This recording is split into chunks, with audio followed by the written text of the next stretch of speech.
First article, I, Q. 89, Art. 1.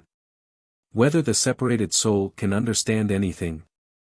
Objection 1. It would seem that the soul separated from the body can understand nothing at all. For the philosopher says, de anima I, for, that the understanding is corrupted together with its interior principle. But by death all human interior principles are corrupted. Therefore also the intellect itself is corrupted. Obj. 2. Further, the human soul is hindered from understanding when the senses are tied, and by a distracted imagination, as explained above, 84 Quetzales, AA, 7-8. But death destroys the senses and imagination, as we have shown above, 77 Quetzales, A8. Therefore after death the soul understands nothing. Obj. 3. Further, if the separated soul can understand, this must be by means of some species. But it does not understand by means of innate species, because it has none such. Being at first, like a tablet on which nothing is written, nor does it understand by species abstracted from things. For it does not then possess organs of sense and imagination which are necessary for the abstraction of species, nor does it understand by means of species, formerly abstracted and retained in the soul. For if that were so, a child's soul would have no means of understanding at all, nor does it understand by means of intelligible species divinely infused, for such knowledge would not be natural, such as we treat of now, but the effect of grace. Therefore the soul apart from the body understands nothing. On the contrary, the philosopher says, de anima I, 1, if the soul had no proper operation, it could not be separated from the body. But the soul is separated from the body. Therefore it has a proper operation and above all, that which consists in intelligence. Therefore the soul can understand when it is apart from the body.